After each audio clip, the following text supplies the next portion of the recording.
अस्सलामुअलैकुम and a very good morning. जागो लाहौर में आप सबको खुशामदीद कहते हैं जनाब। हंसती मुस्कुराती खूबसूरत सी सुबह के साथ मैं हूं मुनीबा आसिफ, इस उम्मीद के साथ कि आप लोग जहां कहीं भी होंगे खैरियत से होंगे। तो जनाब आज के दौर में जहां साइंस एंड टेक्नोलॉजी की तरक्की ने हमारी ज़िंदगियों में इनकलाब बर्पा कर दिया है, वहीं ये हमारी तख्लीकी सलाहियतों के ख़ात्मे का भी बाइस बन सकती हैं। इसीलिए एक सवाल यहाँ पे उठाना लाजमी है कि क्या वाकई ये जो मस्नूई ज़हानत यहाँ पे जिसे आर्टिफिशियल इंटेलिजेंस कहा जाता है, ये इंसान की तख्लीकी सलाहियतों के ख़ात्मे का बाइस बन रही है, और अगर हाँ तो किस तरह बन रही हैं। ये एक नहायत अहम और पेचीदा मसला है जिस पर गौर करना हम सबके लिए बहुत ज़रूरी है, और हमें ये सीखना भी होगा कि जो आर्टिफिशियल इंटेलिजेंस है या मस्नूई ज़हानत है वो किस तरह हमारे मुआशी ढांचे और हमारी तख्लीकी सलाहियतों पर असरअंदाज हो रही है। और ये बिलाशुबा हमारी ज़िंदगियों को आसान तो बना ही रही हैं। इसकी मदद से वो काम जो पहले दिनों या फिर हफ्तों में हमारे मुकम्मल हुआ करते थे, अब सेकंड्स में पॉसिबल हो चुका है कि उन्हें कंप्लीट किया जा सकता है। लेकिन ये हमारी जो तख्लीकी सलाहियतें हैं उनको महदूद कर रही है। तख़य्युल या फिर तख्लीक का जाना इंसान के लिए बहुत ख़तरनाक साबित हो सकता है, क्योंकि तख़य्युल इल्म से भी ज़्यादा अहम चीज़ होती है। चाहे टेक्नोलॉजी कितनी ही आगे क्यों ना बढ़ जाए, हमें कभी भी इंसानी क्रिएटिविटी को ख़त्म नहीं होने देना चाहिए। अब हो क्या रहा है कि आर्टिफिशियल इंटेलिजेंस की मुख्तलिफ़ ऐप्स बहुत से लोग यूज़ कर रहे हैं, जिसमें GPT आ जाता है, या बॉट्स के नाम से भी बहुत सारी इस तरह की ऐप्स हैं जो आर्टिफिशियल इंटेलिजेंस के तौर पे काम कर रही हैं, जो ख़ुदकार तरीक़ों से काम करती हैं। इनकी वजह से होता क्या है कि हमें सोचने समझने की बहुत ही कम ज़रूरत पड़ती है, और जब हमारी तख्लीकी सलाहियतों का काम हम उनसे नहीं लेंगे तो क्या होगा कि यकीनन वो कमज़ोर होती जाएंगी। और पाकिस्तानी मुआशरा देखा जाए तो जहाँ पहले ही तालीम और तहक़ीक़ के मैदान में बेहतरी की गुंजाइश मौजूद है, वहाँ मस्नूई ज़हानत के इस्तेमाल में बहुत एहतियात करने की ज़रूरत है। हमें अपनी नस्लों को अब ये सिखाना होगा कि टेक्नोलॉजी का जो सही इस्तेमाल है वो क्या है, और किस तरह वो अपनी जो क्रिएटिविटी है उसको वक्त की ज़रूरत के साथ या उसके मुताबिक निखार सकते हैं, पॉलिश कर सकते हैं। क्योंकि अब वक्त के साथ साथ ना आपने अपनी क्रिएटिविटी स्किल्स की नौइयत भी तब्दील करनी है, और इसी तब्दीली को समझना नहायत अहम तरीन काम है। अब तो यहाँ तक भी शुबा किया जा रहा है कि इस मस्नूई ज़हानत की ज़रूरत से ज़्यादा इस्तेमाल की वजह से जो इंसानियत की असल खूबसूरती है ना, जिन्हें हमदर्दी कहा जाता है, जज्बा है, एहसासात का जो एक अंसर, एक एलिमेंट आता है, वो भी ख़त्म हो सकता है। इस बात पर ज़रा गौर करें कि जब एक मशीन हमारे फ़ैसले करेगी, हमारी ज़िंदगी के फ़ैसले करेगी, तो हम ऐसी चीज़ों को वाकई खोते चले जाएंगे जिन चीज़ों को मशीन समझ नहीं सकती है, फ़ील नहीं कर सकती है। और मशीन जो है वो जज्बात या एहसासात को अभी तक यकसर समझने से कासिर है। आखिर में मैं यही कहूँगी कि जो आर्टिफिशियल इंटेलिजेंस है बेशक एक बहुत ज़्यादा पावरफुल टूल है, मगर हमें इस तरह इस्तेमाल इसको करना चाहिए कि हमारी जो क्रिएटिविटी है उसका ख़ात्मा ना हो, बल्कि उन्हें मज़ीद हम लोग इन्हांस कर सके। हमें तवाज़ुन बरकरार रखना होगा हर चीज़ में, ताकि हम टेक्नोलॉजी के फ़वाइद से भी मुस्तफ़ीद हों और अपनी जो तख्लीकी सलाहियतें हैं उनको भी निखार सके। तो आर्टिफिशियल इंटेलिजेंस का आप इस्तेमाल करें, बट बहुत ही सोच समझ कर इस्तेमाल करें कि वो कहीं आपके ऊपर हावी ना हो जाए और आपकी जितनी भी क्रिएटिविटी स्किल्स हैं उनको जो है ना वो खा ना जाए। तो इसलिए तवाज़ुन में, बैलेंस में रह के किसी भी चीज़ का इस्तेमाल करना चाहिए हमें अपनी लाइफ में। अभी हम प्रोग्राम में आगे बढ़ते हैं। जिस तरह मैं आर्टिफिशियल इंटेलिजेंस के हवाले से बात कर रही थी, बिकॉज़ जदीद टेक्नोलॉजी से जहाँ हमारी ज़िंदगियाँ बहुत ज़्यादा आसान हो चुकी हैं और बहुत सारी सहूलियात हमें मैसर आई हैं, वहीं क्या है कि जदीद तरीक़ों का इस्तेमाल करके हम ऑनलाइन फ़्रॉड करना भी बहुत आम हो चुका है, बहुत ज़्यादा ईजी हो गया है अब किसी से भी फ़्रॉड करना, वो भी ऑनलाइन। तो हर चंद दिनों बाद किसी न किसी नए स्कैम या फिर किसी न किसी नए फ़्रॉड के हवाले से हमें ख़बरें मौसूल हो रही होती हैं। अब इसी तरह एक नया फ़्रॉड भी हमारे सामने आया है कि जिसके मुतालिक आपको मैंने आगाह करना है, जिससे आप लोग एटलीस्ट बच सकें। अब हुआ क्या है कि इस नए ऑनलाइन फ्रॉड में पहले आपको आपके नंबर पर एक मैसेज आएगा जिसमें लिखा हुआ है कि आपने कोई चीज़ ऑर्डर की थी और एड्रेस ना मिलने की वजह से ना वो ऑर्डर आप तक पहुंच नहीं रहा, रिसीव नहीं कर पा रहे हैं। जब आप उस लिंक पर क्लिक करते हैं ना तो सामने पाकिस्तान पोस्ट की शक्ल की एक वेबसाइट खुल जाती है जिसमें वो पहले आपका एड्रेस मांगते हैं और उसके बाद आपके कार्ड्स की इन्फॉर्मेशन मांगते हैं और इस तरह से पाकिस्तान पोस्ट का टैग और पिक्चर इस्तेमाल करते हुए वो लोगों को बहुत आसानी से बेवकूफ़ बना लेते हैं और आपके अकाउंट से पैसे निकाल लेते हैं। मेरे ख्याल से कोई भी यूज़र हो वो पाकिस्तान पोस्ट की अगर पिक्चर देखकर देखेगा तो कभी भी उसके ऊपर शक नहीं करेगा कि ये एक फ़्रॉड हो सकता है। मगर हमारी टीम, जागो लाहौर की टीम ये चाहती है, हम ये चाहते हैं कि आप ऐसे फ़्रॉड का शिकार ना बने और आप लोग सेफ़ रहें। इसलिए इस नए फ़्रॉड के मुतालिक हम जानेंगे और इस नए फ़्रॉड के साथ साथ मज़ीद किस तरह के फ़्रॉड जो हैं वो लोगों के साथ किए जा रहे हैं। वो ऑनलाइन भी हो सकता है या वो दूसरी तरह भी हो सकता है। तो इस पर बात करनी है। इस पर बात करने के लिए हमारे साथ स्टूडियोज़ में इरफान मलिक मौजूद है जो कि डिजिटल एक्सपर्ट हैं। इरफान, आपको वेलकम कहते हैं जागो लाहौर में। कैसे हैं आप? Thank you very much. Irfan, ये जो नया फ़्रॉड आया है, रोज़ हम कुछ दिनों बाद एक नई नौयत का, एक नए तरीके का फ़्रॉड देख रहे होते हैं। तो अब ये एक मैसेज आता है हमारी सिम के ऊपर, एक मैसेज आता है, उसमें बताते हैं कि जी आपका एड्रेस जो है ना वो हमसे लॉस्ट हो गया है और आपका जो पार्सल है वो पहुंच नहीं रहा, तो आप इस पर क्लिक करें। और इवन दो कि बहुत से लोगों ने इसको किया भी है, तो और ये ऑनलाइन हो रहा है, तो इससे किस तरह बचा जा सकता है? देखें, ये जो फ्रॉड करते हैं, अभी आप क्रिएटिविटी की बात कर रही थी कि आर्टिफिशियल इंटेलिजेंस जो है इंसानी क्रिएटिविटी पे कैसे असरअंदाज हो रही है। बीइंग डेटा साइंटिस्ट मैं आपको एक बताऊं कि एआई को इस्तेमाल करके आप अपनी क्रिएटिविटी बढ़ा सकते हैं। Creativity is about consuming information जी, और एआई आपके लिए इंफॉर्मेशन आसान कर देता है। सही। अब ये भी तो एक क्रिएटिविटी है ना। हाँ। हर रोज़ फ्रॉड की नौयत चेंज होती है। इसे फिशिंग कहते हैं, क्योंकि ये लाख लोगों को भेज दें मैसेज जिनमें से चंद हज़ार लोग ट्रैप हो जाएंगे। So basically what you need to understand कि ये हो कैसे रहा। जब आपके पास लिंक आता है, आप उस लिंक पे क्लिक करते हैं, जैसे भी आपने बता दिया कि एक पाकिस्तान पोस्ट की वेबसाइट खुलती है। अब वो एक जेनेरिक सा मैसेज होगा ऑर्डर। अब यूजुअली क्या होता है कि मैंने 2-3 ऑर्डर किए होते हैं, कुछ 7 दिन बाद आना होता है, कुछ 4 दिन बाद, कोई 5 दिन बाद, मुझे याद नहीं होता। Exactly. तो मुझे लग रहा है मेरा कोई ऑर्डर आ रहा है। तो जब वो एड्रेस मांगते हैं, मेरे से उस वक्त कार्ड नहीं मांगे, मेरे से एड्रेस मांगेंगे जी। फिर मुझे कहेंगे कि आपका एड्रेस मैच नहीं हो रहा। अच्छा, आपका एड्रेस ये नया है, पुराना एड्रेस मैच नहीं रहा, अपना एड्रेस अपडेट करने के लिए ये अमाउंट आपको लगेगी। वो इतनी छोटी अमाउंट होती है, 50 रुपये, 60 रुपये, 70 रुपये। अच्छा, तो मुझे लगेगा यार ये पे कर देता हूँ, कोई मसला नहीं है। वहाँ पे आपके कार्ड की डिटेल जाती है। ओके, वहाँ पे आपकी कार्ड की डिटेल लेते हैं एड्रेस के बाद। अब एड्रेस भी आपका है, कार्ड की डिटेल भी आपकी है, और फिर वो डेटा क्योंकि इंटरसेप्ट हो रहा होता है और आपकी उस जो वैल्यू आप एंटर कर रहे होते हैं आगे इंटरसेप्ट होकर उसको बड़ी वैल्यू करके वो कहीं से भी वो कर सकते हैं। सो आपका डेटा जो है एक्सेसिबल हो जाता है। इससे बचने का तो बेहतरीन तरीका ये होता है कि कभी भी आप इस तरह के लिंक्स को कभी क्लिक ना करें। और ये जो लिंक क्लिक करना होता है ना, इससे कई 100 और फ्रॉड्स हो रहे हैं, कई 100 और फ्रॉड्स हो रहे हैं। इट इज़ नॉट जस्ट कि आपको सिर्फ ये मसला हो रहा है कि सिर्फ आपके कार्ड की डिटेल जा रही है। लिंक क्लिक करने से अगर आप मोबाइल ऐप पे करें तो आपके मोबाइल के अंदर वायरस भी इंजेक्ट किया जा सकता है। जो आपके मोबाइल डिवाइस का इंटरनल डाटा किया जाता है आपकी पर्सनल डिटेल को, आपकी पूरी फ़ोन को हैक किया जा सकता है। इस तरह के अननोन लिंक को कभी क्लिक मत करें, एक बात। दूसरी बात ये कि अगर आपने अपने क्रेडिट कार्ड की डिटेल कहीं सेव करनी है तो लोकल ऑथोराइज्ड वेबसाइट पे करें। There are so many local authorised website. अगर एक इंटरनेशनल वेबसाइट है जिसमें आप कुछ बाय कर रहे हो और आपको उसके बारे में कुछ नहीं पता, कोई रिव्यूज़ नहीं है, कोई एग्जिस्टेंस नहीं है, तो आप अपना कार्ड वहाँ पे सेव मत करें या डिटेल प्रोवाइड मत करें।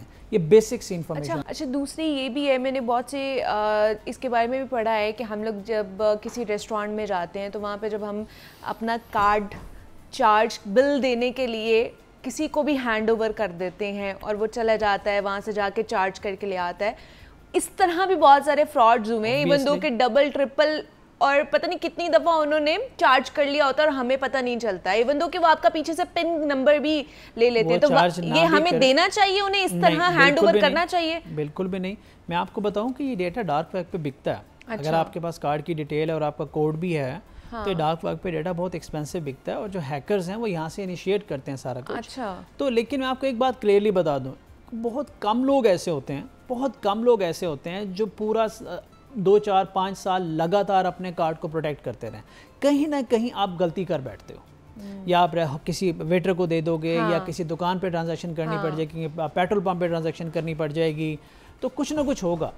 एक ही बेहतरीन तरीका है कि आप अपना प्राइमरी कार्ड बनवाए ना, या डू नॉट कैरी। आप हमेशा अपना सेकेंडरी अकाउंट रखें। आप सेकेंडरी अकाउंट में पैसे ट्रांसफर करने में उतना ही टाइम लगता है जितना वेटर को ट्रांजैक्शन में। मोबाइल ऐप खोलें, 2 अकाउंट सामने होते हैं, एक ही बैंक के होते हैं, ट्रांजैक्शन करें, जितने पैसे चाहिए थोड़े से बफर में रख लें और उसको इस्तेमाल करें। लोग ये मिस्टेक करते हैं कि अपने हैवीली कार्ड एक्सपोज कर देते हैं और वो हो जाता है। कभी भी वेटर को कार्ड मत दें, कभी भी किसी को कार्ड मत दें, उसे कहें कि मैं यूज़ कर देता हूँ, आप मुझे बताएं। अच्छा। पिन आप उसके सामने एंटर ना करें। यूजुअली हम और क्या काम करते हैं कि जब हमें पेट्रोल डलवा रहे होते, कुछ डलवा रहे होते हैं, हम कार्ड करते हैं तो लोग कहते हैं पिन डाल दें।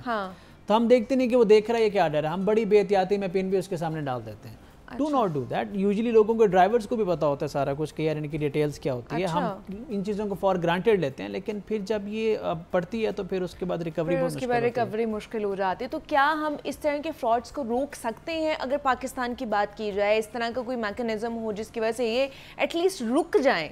हमारा इंफ्रास्ट्रक्चर नहीं, हमारा इंफ्रास्ट्रक्चर ना हमें अलाउ नहीं करता फिशिंग रोकने के लिए, ऑनेस्टली स्पीकिंग। उसकी वजह ये है कि सड़क पे बैठे लोग सिमें बेच रहे होते हैं। किसी के नाम पे सिम निकलवाना बड़ी आम सी बात है हमारे मुल्क में। उसके लिए ना ऐसी चीज़ों को रोकने के लिए आपको इंफ्रास्ट्रक्चर ठीक करना पड़ता है पूरा। ये एक कंपोनेंट से नहीं होगा। हम कहें कि यार एक डिपार्टमेंट जाके इस चीज़ को रोक सकते हैं, ऐसा नहीं होगा। मैं इसलिए उल्टा दूसरी साइड पे मशवरा दे रहा हूँ कि आप रिलाय ना करें इसके ऊपर, because our infrastructure is not gonna help you out. कि एक चीज़ छोड़ेंगे लोग दूसरे तरीके से आ जाएंगे। अभी तो ये कुछ बता रहा हूँ, और भी बहुत ज़्यादा जो है फ्रॉड इस तरह के चल रहे हैं। अब AI में आपको कॉल आएगी, आपके बच्चे की वीडियो कॉल आ जाएगी या ऑडियो कॉल आ जाएगी कि इतने पैसे चाहिए इस अकाउंट में, जल्दी डाल दें। अच्छा। मैं परेशान हूँ। अच्छा। अब AI can generate your voice, AI can generate your video, AI know you more than you. आप बाहर जाते हो, आप जैसे फ्लाइट में घुसोगे आपको पता है कि 6-8 घंटे आपका इंटरनेट नहीं होगा। उस 6-8 घंटे में कोई कुछ भी कर सकते हैं क्योंकि आप तो रीचेबल ही नहीं हो। जब आप मुल्क से बाहर जाते हैं तो आपके प्रोफाइल फ़ौरन ही आपका एक फेसबुक प्रोफाइल बनता है। उस फेसबुक प्रोफाइल से आप किसी को मैसेज आता है कि मैं फंस गया हूँ, प्रॉब्लम है तो मुझे इतने पैसे दे दो। अच्छा। There are so many things. Creativity बढ़ा रही है। अच्छा। तो ये नहीं रुकने वाला। एक आप बंद करेंगे, ये नया तरीका ढूंढ लेंगे। मतलब इंफ्रास्ट्रक्चर अगर बेहतर होगा, उसके ऊपर काम किया जाएगा, तभी इस तरह के जो फ्रॉड्स हैं उससे बचा जा सकता है। और किस तरह आपने अपने तौर पर किस तरह बचना है फ्रॉड से, उस हवाले से भी हमने आपको टिप्स और ट्रिक्स बता दी हैं इरफान ने, कि आप अपने 2 कार्ड्स रख लें, एक को सिक्योर रखें, दूसरे को सेकेंडरी को यूज़ करें। हर जगह आप डाल सकते हैं और उसमें एक जो मिनिमम अमाउंट जो है उसमें ट्रांजेक्शन करें और वो आप बच सकते हैं। वरना इधर रह कर तो है ना वो बचने का कोई चांस बनता ही नहीं है। तो हमारे साथ इरफान मलिक मौजूद थे। Thank you so much Irfan for coming here. और हम बात कर रहे थे ऑनलाइन फ्रॉड्स के हवाले से। जनाब, दुनिया की तरक्की याफ्ता कौमों की निशानी ये है कि वो तमाम इंसानों को ना एक जैसी बराबरी, इज़्ज़त और हुकूक फ़राहम करती हैं। मर्दों के साथ साथ ख़वातीन को हर किस्म के हुकूक फ़राहम करना ना सिर्फ हमारी आइनी बल्कि हमारी अखलाकी ज़िम्मेदारी भी है, बल्कि हमारा मजहबी फ़रीज़ा भी है कि हम औरतों के साथ हमेशा इज़्ज़त के साथ पेश आएँ। मगर हर मुआशरे में कुछ लोग ऐसे ज़रूर होते हैं जो कि इन क़वानीन, इन अखलाकी इक़दार पर अमल नहीं करते हैं और ख़वातीन को मुख्तलिफ़ तरीक़ों से हरासा करने की कोशिश करते हैं, जो कि बहुत ही काबिल अफ़सोस अमल है। हाल ही में आपने देखा होगा कि हमारे हमसाए मुल्क भारत में भी एक ऐसा ही इंतहाई दर्दनाक किस्सा पेश आया है और हमारे मुआशरे में बढ़ते हुए ऐसे वाक़यात इस चीज़ की अलामत है कि बतौर कौम हम बहुत सारी चीज़ों में नाकाम हो रहे हैं। ख़वातीन की हरसानी जैसे हसास मौजू पर हमने आज बात करनी है। किस तरह ये अमल जो है बढ़ता जा रहा है, क्यों बढ़ता जा रहा है और इसको किस तरह रोका जा सकता है, इस पर हमने आज बात करनी है। तो इस पर बात करने के लिए हमारे साथ डॉक्टर उसवा शहबाज मौजूद हैं स्टूडियोज़ में, जो कि साइकोलॉजिस्ट हैं। डॉक्टर उसवा आपको वेलकम कहते हैं जागो लाहौर में। और इसके साथ साथ सरवत काज़मी साहिबा ने भी हमें ज्वाइन किया है, जो कि सोशल एक्टिविस्ट हैं। सरवत साहिब आपको भी वेलकम कहते हैं जागो लाहौर में। तो सबसे पहले डॉक्टर उसवा आप ही की तरफ आना चाहूँगी। विमेन हरासमेंट जो कि बहुत ज़्यादा बढ़ती जा रही है। आप देख लें, आप किसी सड़क पर जा रहे हों, आप पैदल चल रहे हों, आप गाड़ी में हों, आप मोटरसाइकिल पर हों, इवन दो कि आप ऑफिस में भी हों, वहाँ पर भी हरासमेंट की जा रही है। ये क्यों बढ़ती जा रही है? क्यों ये अमल जो इतना प्रिवेल होता जा रहा है हमारी सोसाइटी में? देखिए, हरासमेंट की डिफरेंट टाइप्स होती हैं। अच्छा। और ये भी एक टाइप है कि आपको सेक्सुअली हरास किया जा रहा है या आपको जेंडर की बेसिस के ऊपर हरास किया जा रहा है। इसका जो हम इसकी बैक ऑफ द हेड अगर देखें तो ये हरासमेंट का जो मोटिव है, ये ड्राइव कहाँ से आती है कि जेंडर डिस्क्रिमिनेशन बहुत ज़्यादा है। मर्दों के लिए अगर स्पेसिफिकली हम मर्द और औरत की एक रिलेशनशिप के बारे में बात करें तो ख़वातीन को हमेशा एक सेक्सुअल ऑब्जेक्ट के तौर पर देखा गया है। जी, और जो भी लोग, सबसे पहले मैं ये एक्सप्लेन करना चाहती हूँ कि कोई भी साइकियाट्रिक डिसऑर्डर या साइकोलॉजिकल डिसऑर्डर आपसे हरासमेंट या रेप नहीं करवाता। अच्छा। अगर आप ये कहें कि ये पर्सन को ये वाला साइकोलॉजिकल डिसऑर्डर है और इसके अंडर इसने रेप किया या हरासमेंट कर रहा है, ये बिल्कुल एक रॉन्ग इन्फॉर्मेशन है जो आपको दी जा रही है। ठीक है, हरासमेंट एक लीगल ऑफेंस है, रेप एक लीगल ऑफेंस है। इसको आप बेनिफिट ऑफ डाउट नहीं दे सकते। ठीक है, आप ये नहीं कह सकते कि जो हरासमेंट है ये कोई साइकोपैथ होगा या इसके साथ कोई नफ्सियाती मसाइल होंगे, कोई जहनी मसाइल होंगे, उस टेंशन में ये हरास कर रहा है या ऐसी चीज़ कर रहा है। ये बिहेवियर है। अच्छा। जो आप सीखते हैं सोशली, सोसाइटी से सीखते हैं कि जैसे आपके बड़े जो हैं वो या आपके फादर पेरेंट्स जो हैं घर में ख़वातीन को जो है वो जिस तरह से उनके साथ डीलिंग है, ट्रीट कैसे कर रहे हैं उनको, उनके साथ बिहेवियर क्या है, वो बिहेवियर मॉडिफाई कर देता है इस बिहेवियर को कि आप, ये बड़ा आसान सा जो है वो हथियार है कि आप किसी भी खातून को डरा रहे हैं, किसी भी खातून को किसी भी तरह से हरास कर रहे हैं। हरासमेंट का मतलब ही है कि अनवांटेड किसी को आप अनवांटेडली आप किसी को ऐसी कोई फीलिंग दे रहे हैं, किसी के साथ कोई ऐसी सेक्सुअली, वर्बली, फिजिकली कोई ऐसी हरकत कर रहे हैं जो कि वो नहीं चाहती। तो ये क्यों होता है? ये इसीलिए होता है क्योंकि हमने ख़वातीन को कि एम्पावरमेंट की तो बात बहुत बाद में आती है, पहले तो हमें औरत की इज्जत करने की सीखने की ज़रूरत है। और ये कहाँ से शुरू होगा? ये हमारा जब तरबियत हो रही होती है, पेरेंटिंग का बहुत बेसिक ये एक प्लान होना चाहिए कि आपको, अगर आपके घर में बच्चियां हैं और बेटा है और बेटियां हैं, तो आप बेटों को, अपनी बेटियों की इज्जत करना पहले सिखाइए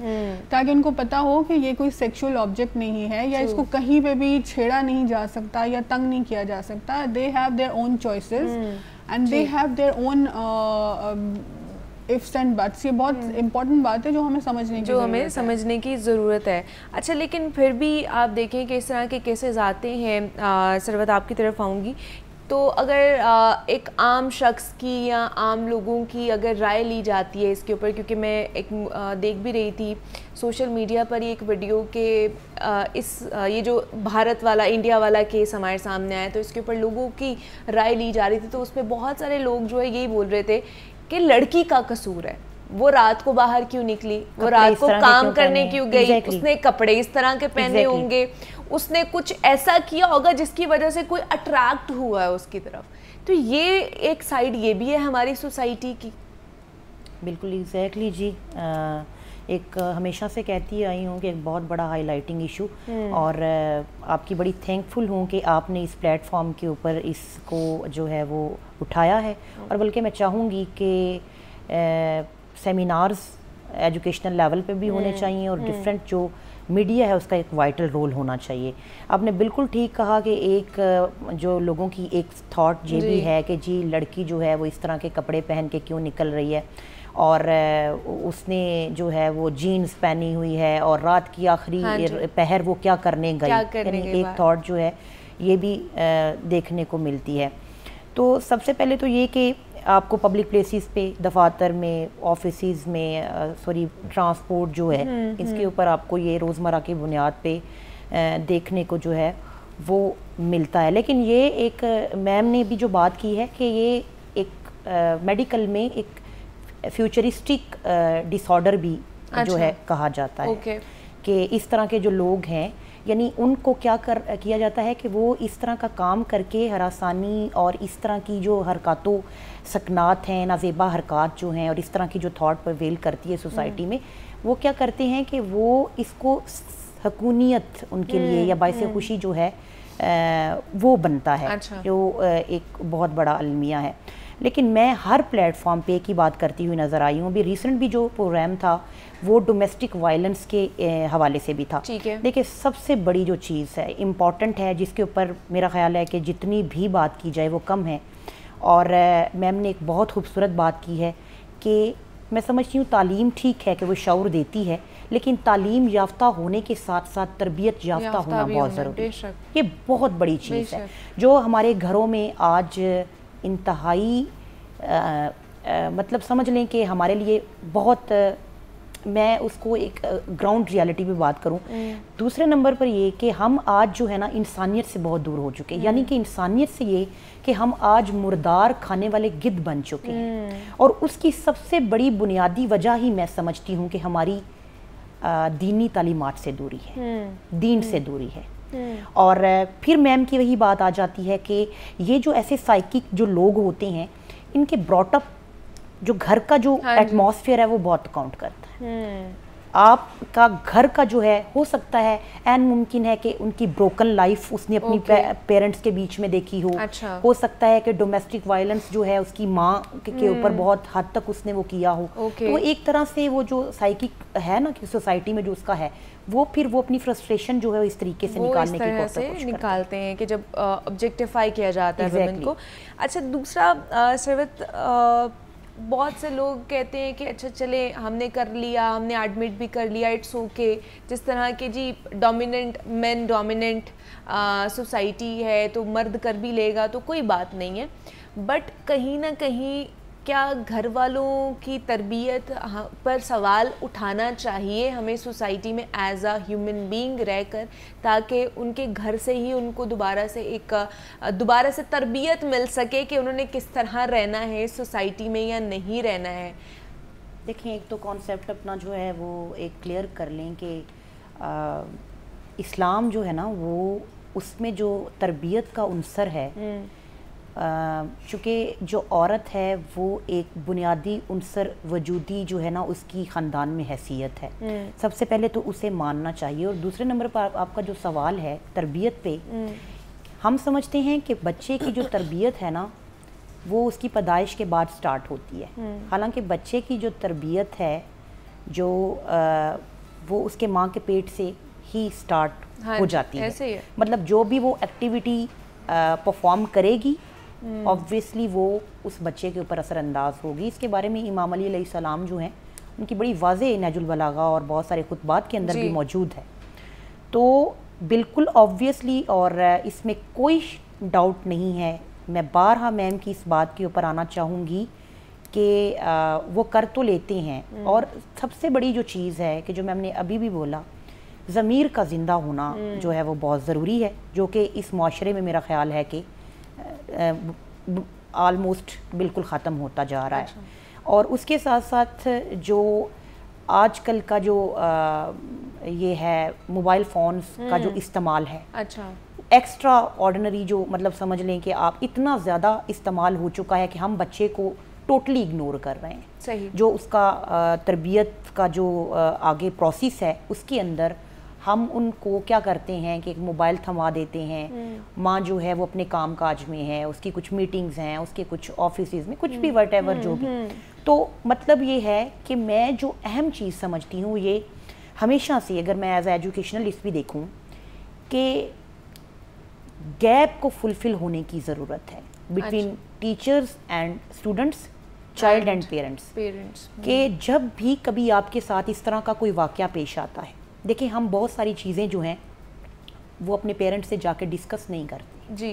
अगर तालीमी इदारों में हमसे कोई हो रहा हो, अगर कोई पब्लिक प्लेस पे हो रहा हो, कुछ भी ऐसी चीज़ चल रही है तो हम उस थोड़ी एम्बैरसिंग फील आती है। हाँ, और कोई थोड़ा ये कि शायद हेजिटेट होते हैं, हमारे घर वाले उस तरह में बता भी नहीं पाते हैं कि आपके साथ अगर इस तरह का कोई हरकत हो रही है कि आपने आके हमें बताना है, एड्रेस करना है। वो फ्रेंडली बाउंडिंग ही क्रिएट नहीं करते, वो चीज़ ही बच्चे के साथ नहीं है कि बच्चा आकर अगर बाहर गली मोहल्ले में उसके साथ ये हो रहा है तो वो फ्रेंडली आके अपने पेरेंट्स को बताए। फैमिली में हो रहा है, बहुत सारे ऐसे केसेस हमारे सामने विद इन फैमिली बहुत सारे बच्चे हरास होते हैं। एग्जैक्टली, वो कभी चचा के हवाले से देख लें, कभी चचा के बेटे के हवाले से देख लें, तो वो क्या हो जाता है अंडर प्रेशराइज। जैसे अभी रिसेंट मेरी एक रिसर्च थी चाइल्ड सेक्सुअल अब्यूज वो था कसूर इंसिडेंट चूनिया का जो था जी 284 बच्चों का।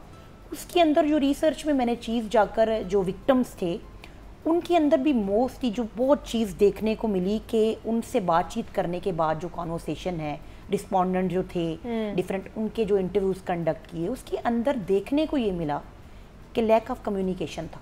अच्छा यानी जो भी चल रहा था उसके बाद माँ बाप को पता ही नहीं था कि हमारे बच्चे के साथ बाहर हो क्या रहा है। तो वो क्या होता था कि घर आते थे और उन्हें अपने टाइम लिमिट जो उससे मिलता था उनके अंदर उस गैंग को, माफिया जो था, उनको वो पे करना होता था। अच्छा। मतलब आना और आकर कोई रिंग वगैरह या कोई भी घर की छोटी मोटी चीज़ बेचना। अच्छा। और अपने उनको जाकर वो पे करना, यानी हरेस भी और डर खौफ का वो आलम था कि हमारी वीडियोस जो हैं वो लीक ना कर दी जाएं इंटरनेट के ऊपर, या लोग जो हैं तो वो छोटे मासूम बच्चे, इवन दो के बहुत सारे बच्चे जो 2-4 बच्चे हैं उनको ये भी बाद में देखने को मिला कि उस रिसर्च के अंदर कि वो सुसाइड की तरफ भी आए। फिर ऐसे ही बच्चे बगावत करते हैं मुआशरे में, ठीक है, बागी हो जाते हैं। फिर ये होता है कि वो फिर उनके साथ जो ट्रॉमा हुआ होता है फिर वो उसको बाहर निकालने की कोशिश करते हैं किसी और एंगल से। तो इसलिए तरबियत जो है ये मैम का वही एक मुद्दा कि मैं समझती हूँ कि प्लीज़ फॉर गॉड से एक तालीम बेशक नो डाउट शऊर देती है, लेकिन तरबियत का होना बहुत ज़रूरी है। और वो तरबियत हमारे घरों में ही हो सकती है, हम अपने टीचर्स या इंस्टीट्यूशंस के ऊपर नहीं डाल सकते हैं कि अगर हमारा बच्चा किसी अच्छे हाई फाई स्कूल में जा रहा है तो वहाँ से वो तालीम भी हासिल करेगा और तरबियत भी हासिल करके आएगा, ऐसा नहीं हो सकता है। अच्छा डॉक्टर अस्वा, जिस तरह सोशल मीडिया के हवाले से बात कर लेते हैं थोड़ी बहुत से लोग सोशल मीडिया को भी क्लेम करते हैं कि इस वजह से भी बहुत सारा ये हरासमेंट कंटेंट या फिर ये चीज़ें बढ़ती जा रही हैं। बहुत सारी वेबसाइट्स हैं, बहुत से ऐसे कंटेंट हैं जो अब लोग देखते हैं और बहुत एक्सेसिबल है लोगों के लिए, बड़ा इजीली आप वहाँ जा सकते हैं। क्या वाकई ऐसा है कि सोशल मीडिया के थ्रू भी ये चीज़ें बहुत बढ़ती जा रही हैं? जी बिल्कुल, सोशल मीडिया का जहाँ पे पॉजिटिव रोल होता है वहाँ पे नेगेटिव है भी होता है। और मैं अभी एक लास्ट शो में भी मैंने ये कहा था कि नेगेटिव रोल अब ज़्यादा हो गया है, क्योंकि बहुत सारी, एक तो जैसे एक ये बात हो रही थी कि कंटिन्यू इसको ही करते हैं कि मोबाइल फ़ोन हर बच्चे के हाथ में है। हाँ, वहाँ पे पेरेंट्स इसको एंटरटेनमेंट समझते हैं, लेकिन वो ये बात नहीं समझते कि एज ग्रुप इसका ऐसा है कि इसको फ़ोन देना या नहीं देना। और मेरे पास जितने भी पेशेंट्स आते हैं या ऐसे लोग आते हैं तो मैंने ये कहती हूँ कि अगर आपने बच्चे को मोबाइल देना है अब दीजिए, लेकिन जो उसके अकॉर्डिंग उसकी एज के जो ऐप्स नहीं हैं उनको लॉक कीजिए, उनको लॉक करें। आपको बहुत सारी ऐसी सोशल मीडिया ऐप्स हैं जो बहुत कुछ ऐसा दिखा रही हैं जिसमें म्यूज़िक चल रहा है, गाना चल रहा है, और कुछ फ़नी वे में भी चीज़ें ऐसी आप तक पहुंच रही हैं कि बच्चों को बहुत ज़्यादा इसका साइकोलॉजिकल जो है वो और बहुत से बच्चे जब YouTube देख रहे होते हैं, ख़ासतौर पर कोई कार्टून्स कुछ ऐसी और कुछ ऐसे एड्स भी आ जाते हैं जो माँ बाप को नहीं पता होता कि वो कौन से एड्स हैं और बच्चे कहीं ना कहीं वो देख लेते हैं। आई एम रियली सॉरी, मैं ये बिल्कुल नहीं मानती कि पेरेंट्स को नहीं पता होता। नहीं, बच्चे अब वो फोन देख रहे हैं, माँ बाप उनके नजदीक नहीं है, नहीं देख रहे हैं कि वो क्या अच्छा वो क्या कर रहे हैं। आजकल वो स्क्रोलिंग वाला भी है ना, जो इंटरेस्ट शो आप कर रहे होती हैं तो उसके बिल्कुल वो सारे वीडियोस आना शुरू हो जाते हैं। जो कार्टून्स बच्चे देखते हैं उनके ऊपर भी नजर रखने की जरूरत है, क्योंकि हर कार्टून्स बच्चों के देखने के नहीं है। बिल्कुल हर कार्टून्स, कई दफ़ा आप नॉर्मल जो सिंड्रेला और बढ़िया हम कहते हैं ना फेरी टेल्स हैं, इसके अंदर भी रोमांस दिखा रहे हैं और बहुत सारी ऐसी चीज़ें दिखा रहे हैं। और उनकी कई दफ़ा ये जो मरमेड की ड्रेसिंग है और इस तरह की चीज़ें बच्चियाँ उनको बड़ा फॉलो करती हैं और बड़े मुझे ऐसा कॉस्ट्यूम चाहिए।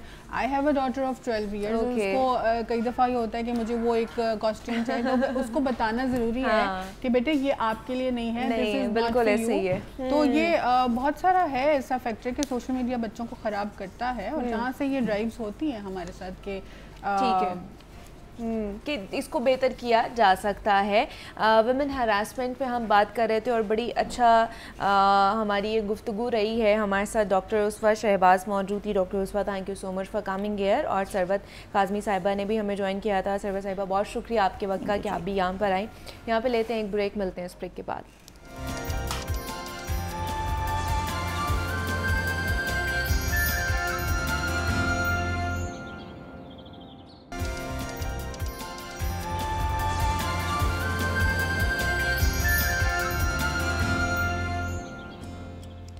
वेलकम बैक टू जागो लाहौर। जनाब, साल में ना कम से कम 2 मौक़े ऐसे आते हैं जब हमें ये सोचना पड़ता है कि हम लोग क्या पहने, और ये दोनों मौक़े ख़ज़ां में और बहार में आते हैं। और इन दोनों में जो मौसम है ना बहुत अच्छा हो चुका होता है, जिसमें ना बहुत ज़्यादा गर्मी पड़ी होती है और ना बहुत ज़्यादा सर्दी पड़ी होती है। और ऐसे मौसम में ना तो गर्म कपड़े पहने जाते हैं और ना ही ज़्यादा पतले और हल्के फुल्के कपड़े पहने जाते हैं। और फिर वैसे भी गर्मियों में फ़ैशन किसी और किस्म का होता है और सर्दियों में किसी और किस्म का होता है। तो अब सवाल ये है कि ऐसे मौसम में क्या किया जाए, इस मौसम में हमने किस रंग के कपड़े जो है वो पहनने हैं। और क्योंकि ये मौसम आजकल शुरू हो चुका है जिसमें हवाएं चलती हैं तो आपको खुनकी महसूस होती है सुबह। तो ये मौसम किस तरह का है, इसमें फ़ैशन ट्रेंड्स कौन कौन से हैं, कौन से आउट हो चुके हैं, इस पर हमने बात करनी है। इस पर बात करने के लिए फ़रीहा फैसल हमारे साथ स्टूडियोज़ में मौजूद हैं, जो कि ड्रेस डिज़ाइनर हैं। फ़रीहा, आपको वेलकम कहते हैं जागो लाहौर में। कैसी हैं आप? मैं बिल्कुल ठीक हूँ, थैंक यू सो मच मुझे बुलाने के लिए। फ़रीहा, ये मौसम जिसमें ना ही गर्मी इतनी महसूस हो रही होती है ना ही इतनी सर्दी महसूस हो रही होती है, तो इस मौसम में ख़ास तौर पर किस तरह की ड्रेसिंग हमें करनी चाहिए? अच्छा, वैसे तो पहली बात तो ये कि हम बड़े लकी हैं कि हमें 4 सीज़न देखने मिलते हैं, ठीक है। ये नहीं कि एकदम से सर्दी है तो फिर एकदम से मौसम चेंज हो गया। तो ये ग्रेजुअली वेदर चेंज होता है, तो हम एक नॉर्मल वेदर में आते हैं। तो इसमें देखें, एक तो फैब्रिक होता है इंटरमिक्स, ठीक है ना, क्योंकि थोड़ा सा मोटा भी होता है और बहुत मोटा नहीं होता कि विंटर टाइप वाला हो। तो वो इस वेदर में और जो बाहर आप कह रही हैं उसमें पहना जा सकता है। और कलर, क्योंकि देखें समर में ये होता है कि समर में हम बहुत लाइट कपड़े पहनते हैं और विंटर्स में हम बहुत डार्क कपड़े पहनते हैं। तो ये एक ऐसा टाइम होता है कि इसमें आप प्ले अराउंड कर सकते हैं। आप मतलब ज़्यादा आपके पास वैरायटी होती है। आप लाइट भी पहनेंगे तो आपको गर्मी मतलब सर्दी नहीं लगेगी, और डार्क भी पहनेंगे तो आपको उस तरह से वो नहीं होगा कि हाय मैंने इतने डार्क कपड़े पहन लिए तो मुझे गर्मी लग रही है। तो ये वो वेदर है जिसमें आप बहुत ज़्यादा एक्सपेरिमेंट कर सकते हैं। कि जैसे बहुत सारे ऐसे कपड़े भी होते हैं जो आपने बनाए होते हैं कि नहीं अभी तो बहुत गर्मी हम नहीं पहनेंगे, या बहुत सर्दियों वाले होते हैं। और मतलब जैसे आपके वो फैब्रिक होता है जॉर्जेट जो होता है, उसका यही टाइम होता है। अच्छा, इसी टाइम में आप वो ये इस टाइप के कपड़े जो है वो ज़्यादा पहन सकते हैं। वैसे तो आप बहुत सारे कपड़े ऐसे होते हैं, जैसे जो हमारा ब्रांड है वो 4 सीज़न कपड़े ही बनाता है कि वो 4 सीज़न में आप पहने जा सकें। बिकॉज ये बड़ा टाइम, एक शॉर्ट टाइम होता है, तो इसके हिसाब से वही होता है कि ऐसे कपड़े बनाए जाएं कि जो कि मतलब हर सीज़न में आप आराम से पहन सकें। हाँ, तो मुझे बताइए कि फिर कलर्स में चले हमने कह लिया कि मिक्स करके पहन सकते हैं। अब लाइट कलर्स भी चल रहे हैं, सॉलिड प्लेन्स भी चल रहे हैं, देन हम लोग कहीं ना कहीं देखते हैं प्रिंट्स भी चल रहा है, फ्लोरल भी चल रहा है। तो क्या सब कुछ ही पहन ले? देखिए, उसमें यही होता है कि आपकी अपनी क्या चॉइस है। चॉइस मैटर करती है ना, चॉइस आपकी अपनी मैटर करती है। फिर आप क्या स्टाइल कैरी करना चाहते हैं, ठीक है। कुछ लोग होते हैं वो नहीं कंफर्टेबल होते कि भी वो ट्राउज़र और वो जो है शॉर्ट शर्ट्स पहने, या वो थोड़े से वेस्टर्न कपड़े पहने। वो हमेशा आपको देखेंगे वो ट्राउज़र और ये शलवार कमीज़ इस तरह के कपड़ों में ज़्यादा कंफर्टेबल होते हैं। तो उस चीज़ को हमें अपने माइंड में ज़रूर रखना चाहिए, ठीक है, जिसमें आप कंफर्टेबल हैं तो उस फैशन को आप अडॉप्ट करें, ठीक है। बाकी सॉलिड की जहाँ तक बात है वो तो आजकल वैसे ही बहुत ज़्यादा इन है, प्रिंट से ज़्यादा सॉलिड इन है। लेकिन अब आहिस्ता आहिस्ता, क्योंकि सॉलिड 3-4 सालों से इन चल रहा था, अब एकदम से जो आप देखेंगे कि वो फ्लोरल और जो है प्रिंटेड कपड़े इन होने शुरू हो गए। और मतलब ये वाला जो सीज़न इस टाइम पे है, इसमें आप सॉलिड भी पहन सकते हैं और प्रिंटेड जो फ्लोरल टाइप से होते हैं वो भी आपको प्रेफर आप कर सकते हैं अगर आप पहनना चाहते हैं। अच्छा, लेकिन किस गैदरिंग में हमें किस तरह के कपड़े पहनने चाहिए? मतलब फ्लोरल हम किस गैदरिंग में पहन के जा सकते हैं, और जो प्लेन सॉलिड कलर्स हैं वो हमें किस गैदरिंग में पहनने चाहिए जो कि आपकी पर्सनालिटी को एलिवेट करें? हाँ, अच्छा देखिए, सॉलिड का तो ये होता है कि वो आप किसी भी इवेंट पे पहन सकते हैं। वो आप आजकल देखिए अगर लोग शादियों पे भी जाते हैं वो प्लेन कपड़े पहन रहे होते हैं, और मतलब उसके साथ शूज़ या जो बैग है वो थोड़ा सा ज़्यादा फैंसी कर लेते हैं, ठीक है।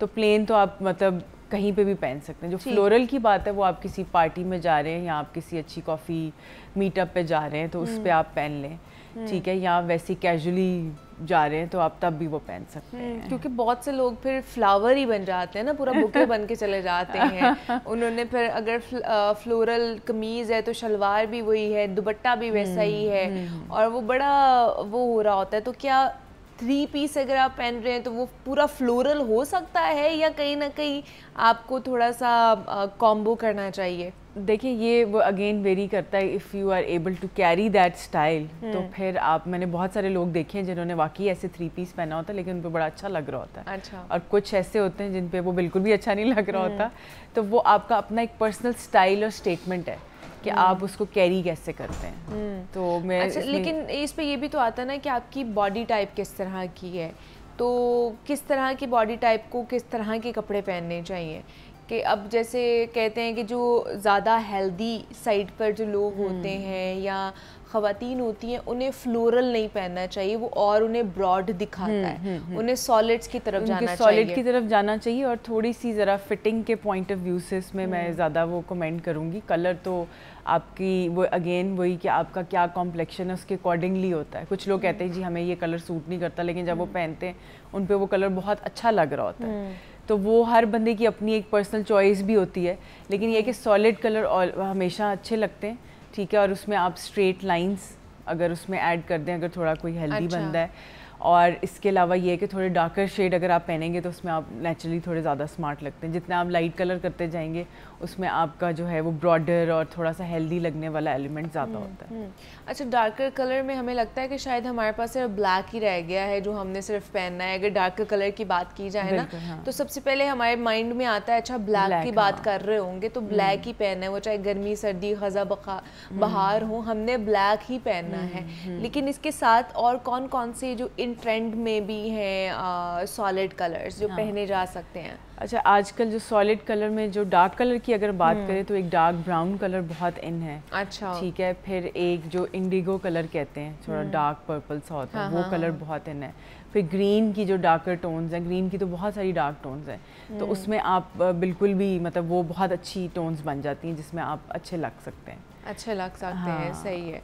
अच्छा, दूसरा ये कि अब तो ना मुझे लगता है जो कट्स में भी है ना वो भी डिफरेंट कन्फ्यूजन ही है कि बंदा क्या पहने। शलवारें भी चल रही हैं, प्लाजोज भी चल रहे हैं, बूट कट्स भी चल रहे हैं और लंबी कमीज़ें भी चल रही, छोटी कमीज़ें भी चल रही है, तो बंदा क्या पहने, किस ट्रेंड को फॉलो करे?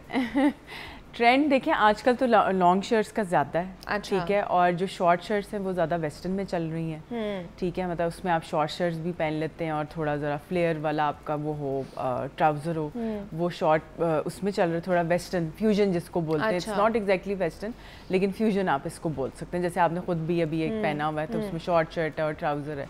और जो दूसरे जो फॉर्मल में है उसमें तो लॉन्ग शर्ट्स ही चल रही हैं, फ्लेयर चल रहा है। अच्छा। ठीक है, बहुत ज़्यादा एग्जैजुरेटेड फैब्रिक और इस तरह से। अच्छा। वही ज़्यादा इन है। तो ये जैसे आपने बात की कि महंगाई बहुत होती जा रही है, तो लोग यही कहते हैं कि अच्छा हमारी जेब पर भारी भी ना पड़े और हमने जो है ना वो अच्छा सूट भी पहनना है।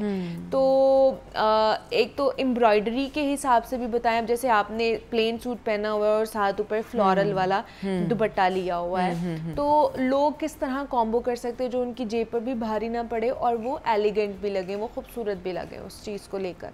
अच्छा, अगेन इसमें डिपेंड करता है कि आपका बजट क्या है। ठीक है, बिकॉज एट टाइम्स बहुत सारे लोग ऐसे भी आते हैं कि जो कहते हैं कि जी हमारा जो बजट है वो 15,000 है और उसमें आप हमें लहंगा और चोली बना दें। So which is insane, it's not possible, because आपको फैब्रिक इतने का कॉस्ट नहीं करेगा। फिर उसमें कढ़ाई भी है, फिर उसमें आपने उसकी स्टिचिंग भी करानी है, तो वो फिजिबल ही नहीं रहता। तो हमें एक रीज़नेबल उसमें जाके कि आपको देखते हुए कि आपने महंगाई का हिसाब लगाना होता है। ठीक है कि जी हाँ जी इतनी इन्फ्लेशन और ये सारी चीज़ें हो गई हैं, तो अब हमें एक ड्रेस जो पहले हमें 10 का पड़ा था शायद हमें अब 20 का पड़ेगा। अच्छा। तो इस चीज़ को आप अपने माइंड में रखते हुए आप अपने डिज़ाइनर या जिस भी आप शॉप पे जा रहे हैं इस चीज़ को माइंड में रखते हुए जाएं और फिर उस तरह की ही चीज़ आप फिर सेलेक्ट करें।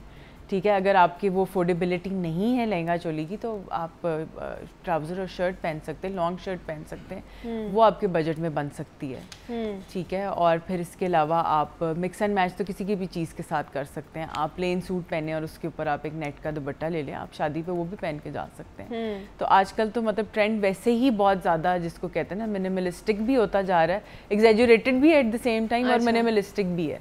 दोनों तरफ है कि जो मतलब बिल्कुल प्लेन पहनना चाह रहे हैं वो प्लेन ही पहनते हैं। अच्छा, ठीक है। और जिन्होंने पहनना है वो कढ़ाइयों वाले, वो कढ़ाइयाँ बहुत ज़्यादा कढ़ाइयों वाले भी पहन रहे हैं कि वो लहंगे भरे हुए और कमीज़ें भरी हुई।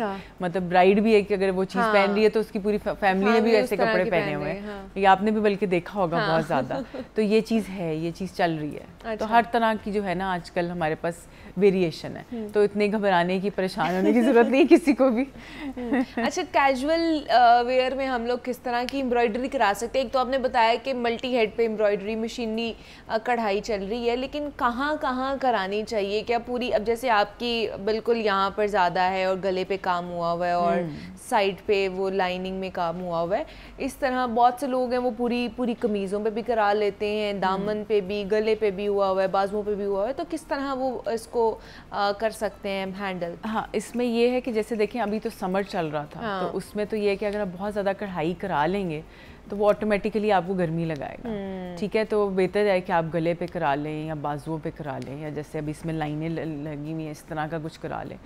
3 एलिमेंट जो आप वो कवर करें, या स्लीव्स में कराएं या आप अपनी हेम लाइन जो नीचे दामन होता है उस पर कराएं और गले पे करा लें। मतलब टू मच एम्ब्रॉयडरी कराने की उस तरह से ज़रूरत नहीं है। और मतलब keeping the weather in mind कि इतनी गर्मी है यहाँ पे, तो गर्मी इतनी पड़ती है, बेशक हम एसी में बैठते हैं लेकिन निकल के जाएंगे तो गर्मी में लगेगी। और मतलब वो आप फिर बहुत देर तक पहन नहीं सकते, वो फिर आपका एक पार्टी वेयर ड्रेस बन जाता है अगर बहुत ज़्यादा एम्ब्रॉयडरी वाला ड्रेस हो। अच्छा, ठीक है। अच्छा, अब आगे क्योंकि ये शुरू हो जाएगा, रबीउल अव्वल शुरू हो जाएगा और आपको पता है बहुत सारी शादियां भी इस मंथ में ख़ास तौर पर की जाती हैं, तो शादियों के हवाले से क्या ट्रेंड चल रहा है, किस तरह के कलर्स चल रहे हैं, ब्राइड्स क्या वेयर कर सकती हैं, साथ ब्राइड मेड्स क्या वेयर कर सकती हैं? अच्छा, उसमें ये है कि डिफरेंट फंक्शंस आते हैं। ठीक है, जैसे अगर मेहंदी टाइप फंक्शन है तो उसमें आप लहंगा चोली पहन सकते हैं। आजकल शरारे और गरारे बड़े इन हुए हैं जो एक ज़माने में, पुराने ज़माने में चलते थे। ठीक है, फिर उसके बाद ये है कि फिर फ्रॉक्स जो हैं, मतलब फ्लेयर वाला जो ड्रेस है, मैक्सी टाइप, वो वाला वलीमे पे आप वेयर कर सकते हैं। ठीक है, और जो ब्राइड है वो अगेन आप उसमें वही, अगर आपके 3 फंक्शन है तो एक दिन आप शरारा पहन सकते हैं या गरारा पहन लें, दूसरे दिन आप लहंगा चोली पहन लें और तीसरे दिन आप एक मैक्सी स्टाइल में थोड़ा मॉडर्न उसको फ्यूजन करके आप तीसरे दिन ऐसा ड्रेस पहन लें। This is my suggestion. बाकी हर बंदे की पर्सनल चॉइस होती है। कुछ लोग मैंने देखा है कि वो अपने तीनों फंक्शंस पे ही लहंगा चोली पहन रहे होते हैं क्योंकि उनको पसंद ही वो होता है। अच्छा, हाँ, ऐसे भी कर रहे होते हैं। कुछ जो हैं वो तीनों दिन ही डिफरेंट स्टाइल कैरी कर रहे होते हैं, डिफरेंट कलर्स। और कुछ लोग कलर भी सिमिलैरिटी होती है, एक दिन गोल्डन पहन लेंगे, अगले दिन वो सिल्वर सा पहन लेंगे या उससे थोड़ा सा मिलता जुलता कलर। इस तरह अच्छा, लेकिन जो ब्राइड मेड्स होती हैं, जिससे आपने पहले भी बात की थी कि ये नहीं होना चाहिए कि ब्राइड को ब्राइड लगना चाहिए और बाकी सबको थोड़ा सा डिफरेंट लगना चाहिए, ना हो कि ब्राइड मेड्स भी ब्राइड ही लग रही हैं। लेकिन आजकल ट्रेंड यही है कि ब्राइड मेड्स ब्राइड ही लगे, ब्राइड ही लग रही होती हैं। तो मतलब उन्होंने भी किया होता, लेकिन मैं इसको हमेशा इस तरह से कहती हूँ, अगर कोई मुझसे कोई डिस्कशन भी करे ना कि हाँ वो मेरा फलाना भी ऐसे पहन लेगा, वो भी कर लेगा, तो मैं उनको हमेशा ये समझाती हूँ कि जी आप, this is your big day. ठीक है, आपका जो वो है ना, वो आप बिल्कुल अच्छे ही लगेंगे, आपका ही इवेंट होगा, वो कोई और किसी और के ऊपर हाईलाइट नहीं जाएगी क्योंकि वो आपका इवेंट है। तो आप इस चीज़ से परेशान ना हो अगर वही कोई और उससे सिमिलर चीज़ कोई और पहन रहा है। तो जिसका इवेंट होता है वो उसका ग्लो ही और होता है, तो वो हाईलाइट होता है उस दिन। मतलब अगर कोई और उस टाइप का कोई चीज़ पहन भी लेते हैं तो टेंशन ब्राइड को नहीं टेंशन लेनी चाहिए। हाँ, ब्राइड को बिल्कुल टेंशन नहीं लेनी चाहिए। सही है। और ये जो एक ही कलर के सारे थीम वाइज भी बहुत सी चीज़ें चल रही हैं, वो भी ठीक है, वो भी ट्रेंड में है। हाँ, वो भी काफ़ी ट्रेंड है। वो तो हर किसी, अक्सर लोगों ने थीम रखी होती है कि जी आज हम पिंक ड्रेस पहनेंगे, आज हमारे इसमें थीम में येलो ड्रेस है तो सारे येलो पहन के आए। तो वो फिर सारे अपनी मर्जी से अपने तरीके से स्टाइल करके उसको पहन के आते हैं। और वो भी चल रहा है। वो भी, हाँ, वो भी चल रहा है। ठीक है। और क्या आपको लगता है कि अगर कपड़े पहन रहे हैं तो उसके साथ ख़ास तौर पर ख़वातीन के जो जूते हैं और जो बैग्स हैं और जो ज्वेलरी है वो मैचिंग होनी चाहिए? मैचिंग नहीं होनी चाहिए लेकिन उसको कॉम्प्लीमेंट करनी चाहिए। अच्छा। हाँ, मतलब ये मैटर करता है। ओवरऑल देखें, एक जो आपका पूरा कंप्लीट लुक बनती है ना, वो आपके मेकअप से भी बनती है, फिर आपके जो है क्या कहते हैं ज्वेलरी से भी बनती है, फिर आपके शूज़ से भी बनती है और फिर आपके एंड में आपके बैग से भी बनती है। तो ये पूरा एक आपका कंप्लीट, जिसको कहते हैं ना, एक पैकेज होता है जिसमें जो आपको एक अच्छी एक स्टाइलाइज लुक दे रहा होता है। तो ये अगर आप कोई भी चीज़ कर रहे हैं कैरी, तो उसमें आप ये चीज़ों को माइंड में ज़रूर रखें। हाँ, अब कुछ चीज़ें ऐसी होती हैं, जैसे आप अगर लहंगा चोली पहने तो आपके शूज़ नज़र ही नहीं आते हैं। हाँ। तो उसमें ये है कि फिर आप ज्वेलरी के ऊपर फोकस ज़्यादा कर सकते हैं। अच्छा, ठीक है। और मतलब अपनी, और अगर आपने चूड़ियाँ पहनी है या कोई और इन चीज़ों के ऊपर आप ज़्यादा फोकस कर सकते हैं, अपने बैग को ज़्यादा देख सकते हैं, अपनी एसेसरीज़ को ज़्यादा अच्छे तरीके से मैनेज कर सकते हैं। तो जनाब ड्रेस सिलेक्शंस के हवाले से हम बात कर रहे थे कि ये जो मौसम है, ख़ासतौर पर मिक्स मौसम है, इस मौसम में आपको किस तरह के कपड़े पहनने हैं, किस तरह का फैब्रिक आप पहन सकते हैं, क्या क्या ट्रेंड में चल रहा है। तो हमारे साथ फरीहा फैसल मौजूद थी, ड्रेस डिज़ाइनर है। Fariha, thank you so much for coming here. और यहाँ पे लेते हैं एक ब्रेक, मिलते हैं इस ब्रेक के बाद।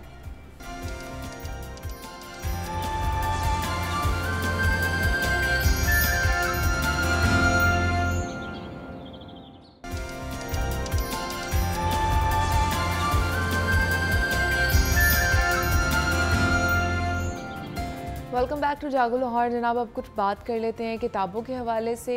तो प्रोफेसर अहमद हमाद साहब हमारे साथ मौजूद होंगे, और लेकिन अभी आपको लेकर चलते हैं मशहूर शख्सियत हैं, शहजाद रफ़ीक हैं, उनकी तरफ चलते हैं और देखते हैं कि वो हमें क्या बता रहे हैं। बहुत शुक्रिया। आप जानती हैं कि हमने एक नया सिलसिला शुरू किया है जिसमें लाहौर के चमकदार तरीन सितारे अपने प्रोग्राम में हम उन्हें शामिल करते हैं और हम उनकी खिदमत में ख़ुद हाज़िर होते हैं और उनकी मेहरबानी कि वो हमें वक्त देते हैं। इससे पहले हमने अताउल्लाह कासमी साहब के साथ बात की, और आज हमारे पास पाकिस्तान की फ़िल्म इंडस्ट्री के नुमायाँ तरीन सितारे इस वक्त, जिनका काम इतना है और इतना शानदार है कि बहुत सा वक्त तो सिर्फ तारुफ़ के लिए चाहिए, लिहाजा मैं मुख्तर करूँगा और डायरेक्टली उनके साथ बात का आगाज़ करूँगा। आप हैं जनाब शहजाद रफ़ीक साहब। अस्सलाम वालेकुम सर। जी वालेकुम अस्सलाम। सर, बहुत अच्छा लगा आपसे मिलके, और आपने हमेशा मेहरबानी फरमाई, जब भी आपसे वक्त की गुजारिश की आपने अता किया। मुझे अक्सर आपसे मिलकर बहुत अच्छा लगता है। ज़रा नवाजी सर। अच्छा सर, मैं दरअसल हाज़िर इसलिए हुआ था कि पाकिस्तान की फ़िल्म इंडस्ट्री हम सब का कंसर्न है। 22-23 करोड़ का मुल्क और इसकी इंडस्ट्री ख़त्म हो जाना या बिल्कुल ही कमज़ोर हालत में पहुंच जाना, ये अलमिया है। तो ये फरमाइए कि आपका इतना शानदार काम और इतना शानदार काम करने वाले इस तरह से काम करना छोड़ दें, तो किस चीज़ ने मजबूर किया कि काम ही नहीं हो रहा? जी, एक तो पहले नंबर पे इंडस्ट्री ख़त्म नहीं हुई। हाँ, एक अमावस सी छाई हुई है, ठीक है। और उसके जो बेसिक फैक्टर्स हैं, जो रियलिटी ग्राउंड्स पे अगर बात करें, दुनिया में कहीं भी किसी मुल्क में ऐसा नहीं हुआ कि टेलीविज़न के एक्टर जो है ना वो फिल्म के स्टार बन जाए। बिल्कुल दुरुस्त। ये इसे सानिहा कह लें, इसे हादसा कह लें, इसे अलमिया कह लें, इसे इत्तफाक कह लें, इसे कुछ भी आप नाम दे दें। बिल्कुल ठीक, ठीक है। ये पाकिस्तान में ही हुआ। बड़ी स्क्रीन का चेहरा और है, छोटी स्क्रीन का चेहरा और। बिल्कुल तो मजा फरमाया आपने। अब फिल्म जो है वो टेलीविज़न अपने अरूज पे है इस वक्त पाकिस्तान में, ठीक है। जब से डिजिटल मीडिया आया है, दूसरे प्लेटफॉर्म आए हैं, OTT प्लेटफॉर्म्स आए हैं, तो आर्टिस्ट इस कदर मसरूफ़ है, उनके पास फिल्म करने के लिए टाइम नहीं है। उनके पैसे की अर्निंग के जो सोर्स हैं वो बहुत ज़्यादा फिल्म से बहुत ज़्यादा ऊपर चले गए हैं। सही, ठीक है। तो फिल्म जो है वो बहुत नीचे आ गई, लेकिन इसके बावजूद भी मैं यही समझता हूँ कि गिलास आधा भरा हुआ है, ठीक है।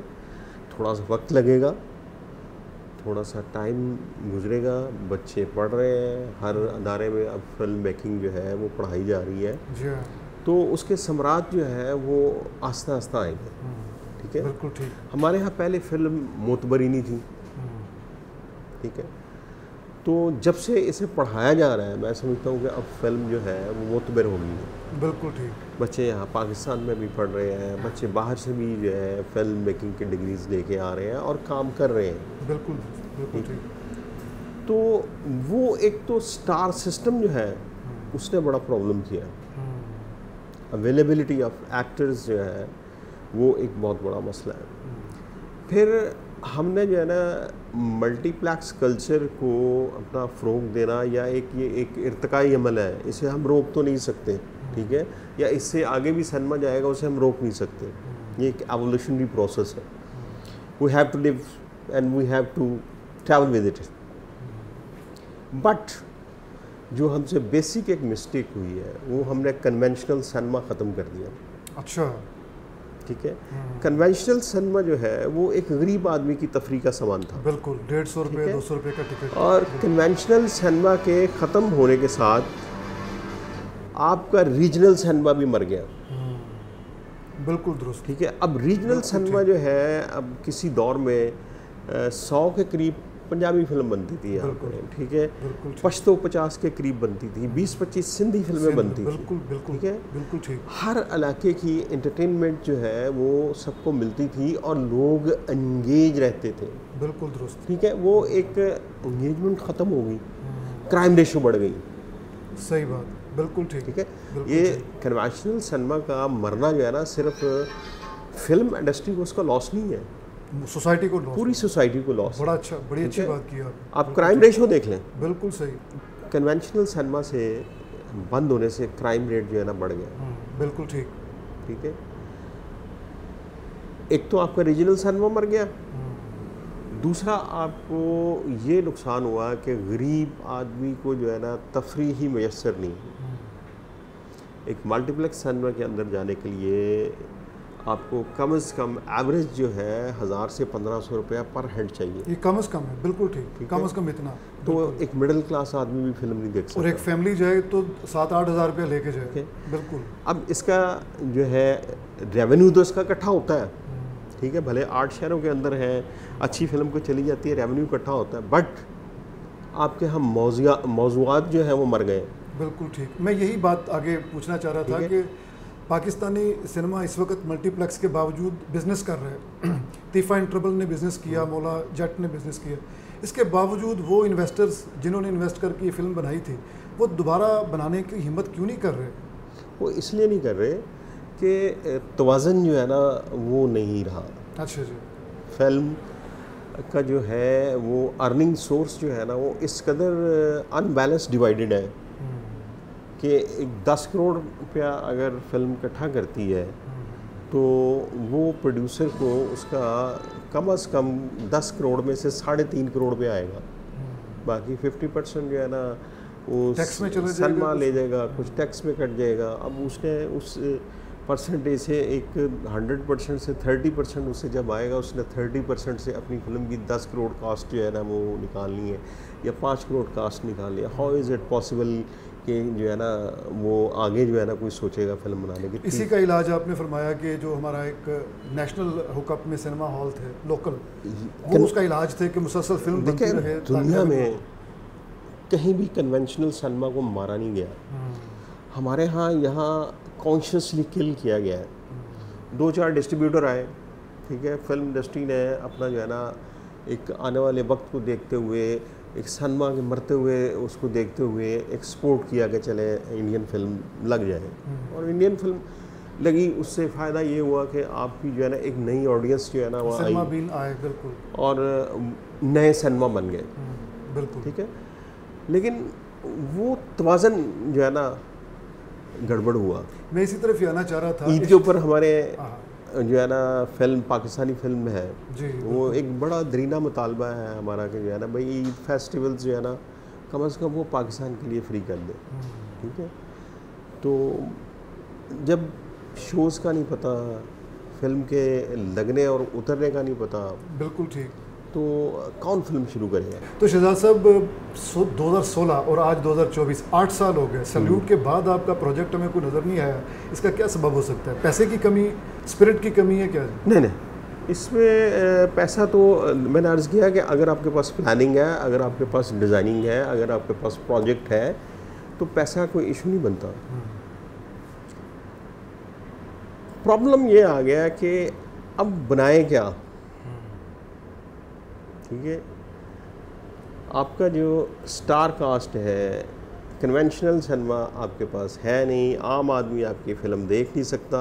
पहले फ़िल्म लोग देखते थे इरादतन, पहले आदतन देखते थे। हाँ, ठीक बात, बिल्कुल। अब लोग फिल्म देखते हैं इरादतन, उनको बहुत अच्छा 1500 रुपया पर हेड खर्च हो रहा है। वो पहले प्लानिंग करते हैं कि हाँ इसे देखना है या नहीं देखना, बिल्कुल ठीक, ठीक है।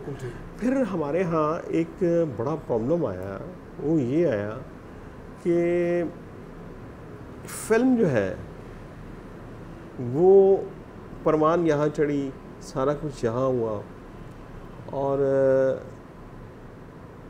आर्टिस्ट जो है ना, उनका झुकाव जो है ना, वो यहाँ से ख़त्म हो गया।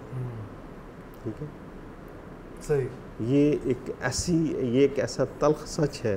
ये कहीं आप लाहौर और कराची की तरफ इशारा तो नहीं कर रहे कि जी मेरा उधर ही इशारा है। बिल्कुल, उधर ही इशारा है। और प्रोफेसर अहमद हमाद साहब हमारे साथ मौजूद थे और पाकिस्तान की फ़िल्म इंडस्ट्री के मशहूर डायरेक्टर प्रोड्यूसर हैं जिनसे उन्होंने आज हमारी मुलाकात कराई है और बहुत ही ब्लॉकबस्टर फिल्म्स हैं जिनको उन्होंने प्रोड्यूस किया है और डायरेक्ट भी किया है। प्रोफेसर साहब बहुत शुक्रिया आज की मुलाकात के हवाले से। अभी जनाब आगे बढ़ना है और क्योंकि गर्मी इतनी ज़्यादा पड़ रही है, धमाकेदार गर्मी है और इस बेचैनी की वजह से ही, क्योंकि पाकिस्तान में आपको पता है कि गर्मी की शिद्दत इतनी ज़्यादा बढ़ती जा रही है। एक तो गर्मी बहुत ज़्यादा है, दूसरा ये है कि जनाब उस पर लोड शेडिंग हर घंटे बाद, हर 2 घंटे बाद जो है वो लोड शेडिंग हो रही है। उसकी वजह से हम सारे परेशान हैं और साथ ही साथ महंगाई ने इतनी परेशानी हम लोगों को दी रखी है। इसकी वजह से आपको पता है कि हम सारे ही बेचैन हो जाते हैं और परेशान हो जाते हैं। तो जनाब आप जितने भी तपे हुए हों ना, लेकिन फिर भी आपको ठंड रखनी चाहिए। आपको मैं कहूँगी कि आप ठंड रखो, क्योंकि गर्मी और महंगाई के इस माहौल में जनाब स्प्राइट जो प्रोमो पैक है वो लेकर आया है अपने कंज्यूमर्स के लिए, जो 1.5 लीटर स्प्राइट की कीमत में 2 लीटर स्प्राइट आप आराम से ख़रीद सकते हैं। और ये देख सकते हैं आप कितनी जंबो बॉटल है इसकी कि आप इस झुलसा देने वाली गर्मी में, लोड शेडिंग में, महंगाई में आप ठंड रखने के लिए रेडी हो जाएं, क्योंकि गर्मी और महंगाई के इस माहौल में स्प्राइट प्रोमो पैक आप लोगों के लिए, हमारे लिए लेकर आया है, जिसमें कंज्यूमर्स जो 1.5 1.5 लीटर की जो बोतल की जो कीमत है ना, उसमें आपको 2 लीटर स्प्राइट ख़रीद सकते हैं। और कंज्यूमर्स को मिलती है, यानी कि हम सबको मिलती है 500 ml एक्स्ट्रा स्प्राइट, यानी कि हर बोतल में जो 2 ग्लास हैं स्प्राइट के वो आपको एक्स्ट्रा मिलेंगे और गर्मी में आपको वो ठंडे भी रखेंगे।